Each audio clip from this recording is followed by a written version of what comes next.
MP Gollababu రావు demand చేశారు. ఈ మేరకు విశాఖలో ఏర్పాటు చేసిన మీడియా సమావేశంలో ఆయన మాట్లాడారు. విశాఖ స్టీల్ ప్లాంట్ ప్రైవేటీకరణ దిశగా అడుగులు పడుతున్నాయని, ఇందుకు ఆర్థిక శాఖ సహాయక మంత్రి పంకజ్ చౌదరి తాజాగా విడుదల చేసిన లేఖే నిదర్శనమన్నారు. ఈ నేపథ్యంలో కూటమి ప్రభుత్వ ప్రైవేటీకరణను నిలిపివేసేలా కార్యాచరణ రూపొందించాలని అన్నారు. పదవులకు రాజీనామా చేస్తామని ప్రగల్భాలు పలకడం కాదు, ప్రజలు ఆంక్షలపై చిత్తశుద్ధి ఉంటే తక్షణమే ఎన్డీఏ ప్రభుత్వానికి మద్దతు ఉపసంహరించుకుంటామని ప్రకటన చేయాలని కూటమి ప్రభుత్వాన్ని డిమాండ్ చేశారు.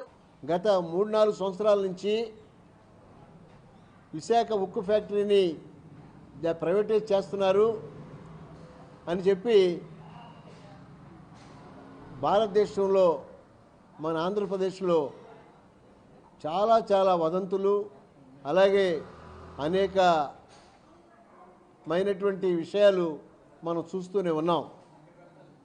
ఈ మధ్యకాలంలో ఎలక్షన్స్ ముందు కూడా కూటమి నాయకులు శ్రీ చంద్రబాబు గారు అలాగే జనసేన నాయకులు పవన్ కళ్యాణ్ గారు బీజేపీ నాయకులు చాలామంది అందరూ కూడా విశాఖ ఉక్కు ఫ్యాక్టరీని మేము ప్రైవేటైజ్ చెయ్యం, మేము ఆపుతాం అని చెప్తూనే వస్తున్నారు.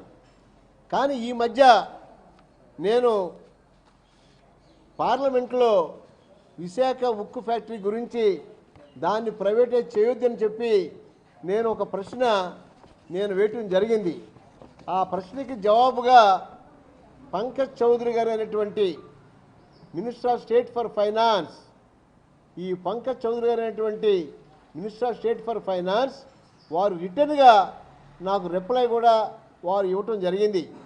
ఈ లెటర్లో ఉన్నటువంటి సారాంశం ఏంటంటే, ఎట్టి పరిస్థితుల్లో ఏంటంటే గవర్నమెంట్ పాలసీని బట్టి డిస్ఇన్వెస్ట్మెంట్ చేయటం పక్కాగా చేస్తాం. తర్వాత నాన్ స్ట్రాటజికల్ మరి ఆ యొక్క ఫ్యాక్టర్స్ని చూసి తప్పనిసరిగా విశాఖ స్టీల్ ఫ్యాక్టరీ అయితే ఖచ్చితంగా ప్రైవేటైజ్ చేసేటువంటి అంశాల్లో ముందుగా ఉందని చెప్పి వారు ఈ ఆన్సర్లో ఇవ్వటం జరిగింది. ఈ ఆన్సర్ని ఇచ్చిన తర్వాత మా విశాఖపట్నం ప్రజలకి, ఉత్తరాంధ్ర ప్రజలకి, ఆంధ్రప్రదేశ్లో ఉన్నటువంటి ప్రతి ఒక్కరికి కూడా నా విజ్ఞప్తి ఏంటంటే, ప్రైవేటైజేషన్ ఆగటం లేదు. కాబట్టి మనమందరం కూడా విశాఖ ఉక్కు ఫ్యాక్టరీ అనేది ఎన్నో త్యాగాల పునాదుల మీద కట్టినటువంటి ఫ్యాక్టరీ. ఎంతోమంది 40-45 మంది ఆ విశాఖ ఉక్కు ఫ్యాక్టరీ గురించి మరి వాళ్ళ ప్రాణాలు వాళ్ళు బలి తీసుకుంటాం జరిగింది. ఇన్ని రకాలుగా కష్టపడి తెచ్చుకున్నటువంటి విశాఖ ఉక్కు ఫ్యాక్టరీని ఈరోజు భారత ప్రభుత్వం వాళ్ళు మరి ఎప్పుడో ఎంత తొందరగా అయితే అంత తొందరగా వాళ్ళు ప్రైవేటైజ్ చేయడానికి సిద్ధంగా ఉన్నారు.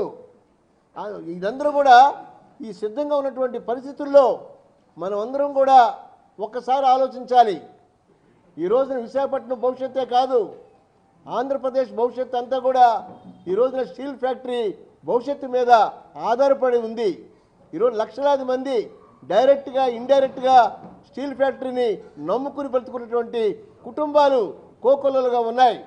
కాబట్టి నేను కోరేది ఒకటే, నేను ఈరోజు కోరుతున్నాను, ఈరోజు డిమాండ్ చేస్తున్నాను.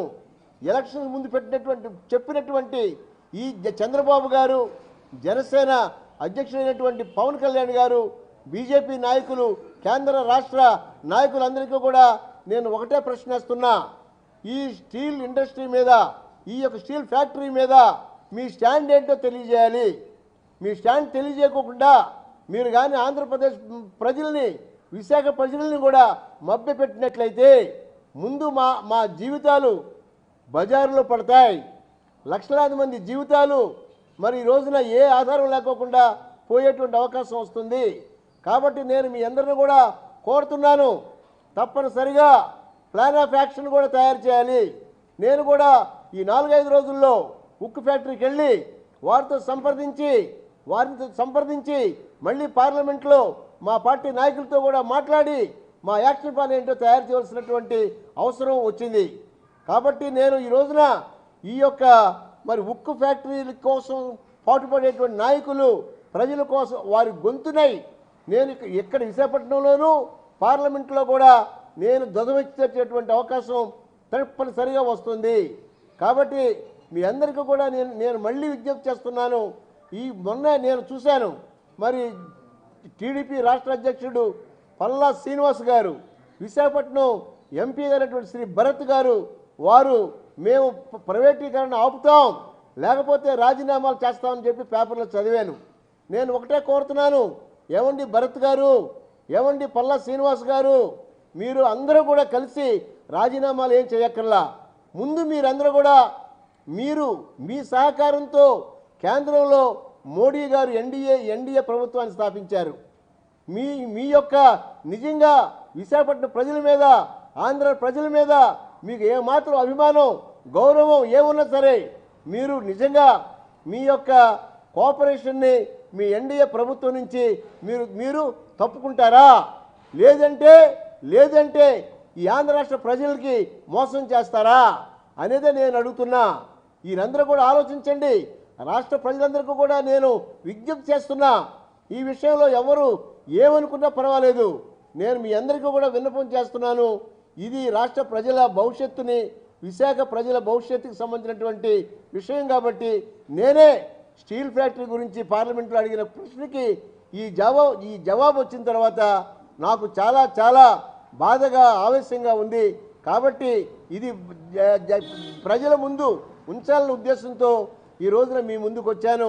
కాబట్టి విశాఖ ప్రజలందరినీ కూడా నేను కోరుతున్నాను, దీని మీద యాక్షన్ ప్లాన్, భవిష్యత్తులో ఎలాంటి యాక్షన్ ప్లాన్ తీసుకోవాలో మనమందరం కూడా కూర్చొని ఆలోచించి మనమందరం కూడా ముందుకు వెళ్ళకపోతే విశాఖ ప్రజల భవిష్యత్తే కాదు, దాన్ని నమ్ముకున్నటువంటి లక్షలాది మంది ప్రజల జీవితాలు ఈ రోజున రోడ్లు పడేటువంటి అవకాశం ఉంది. కాబట్టి దీని మీద ప్రతి ఒక్కరు కూడా ఆలోచించి తగిన నిర్ణయం తీసుకోవాల్సిందిగా మీ ద్వారా ఈ యొక్క కూటమి ప్రభుత్వాన్ని, కేంద్ర ప్రభుత్వం మోడీ గారిని, అలాగే ఈ యొక్క ప్రైవేటీకరణ ఆపాలనేటువంటి కోరుకున్నటువంటి ప్రతి ఒక్కరిని కూడా నేను మనవి చేస్తున్నాను. మనం అందరం కలిసి గొంతుగా కలిపి మనం విశాఖ ఉక్కుని ప్రైవేటీకరణ ఆపుదాం.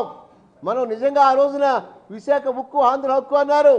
అప్పుడు విశాఖ ఉక్కు ఆంధ్ర హక్కు అనేది ఈ రోజున దానికి మరి నిజమైనటువంటి గాయం తగులుతుంది, జీవితాలతో ఆడుకుంటున్నారు. మనం అందరం కూడా కలిపి ఒక ఉద్యమాన్ని నడిపి మనం కానీ ఆపుకోకపోతే మన భవిష్యత్తు అంతా సర్వనాశనం అవుద్దని మీ ద్వారా ప్రతి ఒక్కరికి కూడా నేను తెలియజేసి మరీ యాక్షన్ ప్లాన్ కూడా మా పార్టీ తరఫున కూడా నేను మాట్లాడి ముందుకు వస్తానని చెప్పి మీ ద్వారా తెలియజేస్తున్నాను.